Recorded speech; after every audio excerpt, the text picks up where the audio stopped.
And of course, only today, I'm looking at the newspapers and I'm seeing a parliamentary colleague of mine literally jumping up and down, trying to convince the world the Dragon project. He's interfering with the mic again. That the Dragon gas project is finally being admitted by the government to have failed. I really want to think that, when you go to a game and you want the team to win, what do? You cheer for the team, right? The batsman hasn't made runs for quite some time. He's going out to bat. Thank you very much. You're cheering and giving him some mental support that today will be the day when the runs will come. So I'm asking the rest of you to send your telepathic power to overcome this negative nonsense about the failure of the Dragon deal. Because what we have been able to accomplish there, if I may say so myself, is a marvelous surprise to many people. Because our gas within our border is running out. What will happen to Point Lisas, where we now depend so much on the activity of Point Lisas for our major revenue stream? What happens when the gas runs out? And it wouldn't run out in 8 years, It will be running out along the way until by the 8th year or the 9th year, it's gone. But between now and then, as it gets less and less and less, the problem of insufficient gas equaling insufficient revenue, equaling not being able to pay for what you already owe or to do what you want to do, that is the calamity we'll be facing. This is a country where in our national budget of $60 billion, $6 billion is cash handed out to people who have no other income. That's what's going to happen. This is the country where people have become accustomed to the government carrying their own bills through subsidies for water, electricity, medical care, education. So if you don't have a proper revenue stream, the sustenance of that. And for those who believe that you could go to the IMF and get money there, that's true. But you get the IMF money on conditions. And the first conditions laid down for you to get IMF money when you can't pay your bills is to remove the government support for the population that we call subsidies. Free education, free health in every hospital, MRI for free, CAT scan for free, nurses for free, doctor for free. Ladies and gentlemen, we take too much for granted in this country. That is why we could have people in this country wanting to celebrate the failure of the Dragon deal. But I could tell you, they wouldn't have any problem. They stashed away enough.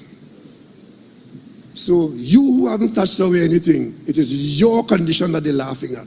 But I can tell you, to get the Venezuelan government to agree to have Trinidad and Tobago have a license to extract gas in a proven Venezuelan gas field is something that this country should acknowledge and celebrate.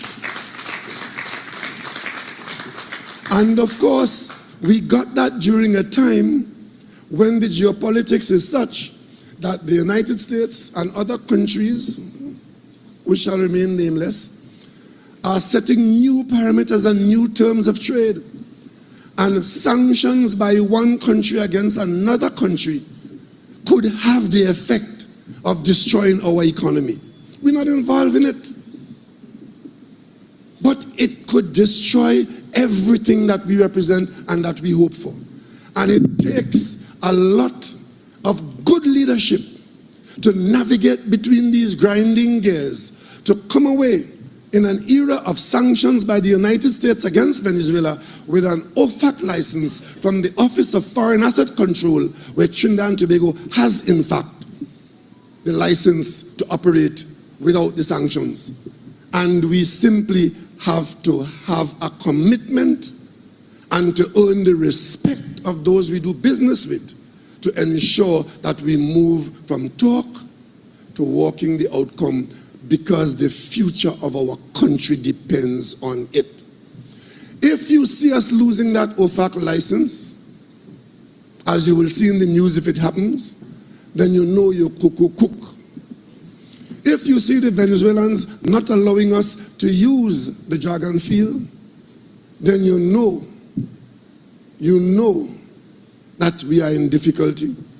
And of course, what we have been able to do as well, where there are fields as they exist now, shared by Venezuela and Trinidad and Tobago, and we have not been able to extract any gas there for 20 years because we have been pursuing the normal legal way of doing that through unitization, where both countries have to do it together or agree on how it has to be done. We have been able in a short time to get the Venezuelans to agree to allow us, Venezuela and Trinidad and Tobago, to cancel that approach and to let Trinidad and Tobago go into the field and extract its portion. And that's what's happening right now with Shell moving exorably towards extracting gas from Manatee, which is the largest volume of gas that we would have had coming into our reserves for the longest while. So if you see in the news any of these things going south and sour, do not join other people and jump up to celebrate it. Because you know what's going to happen there? Our revenue stream, doesn't matter what else we do, but our revenue stream on the scale that is required to pay teachers, to pay nurses, to pay doctors, to build hospitals, to pay MPs, to pay who? The requirement for a revenue stream, if what we have done in the last 7 years was not done, let me ask you something. Where would Trinidad and Tobago be today if those initiatives had not been successful? So we can hold out to you today the promise of a continuation of good revenues from gas in particular, from within our border as well as from across the border. I want you to reflect on that, because in the absence of that, we have to have an alternative. And the alternative cannot be that it will appear if a different person is there.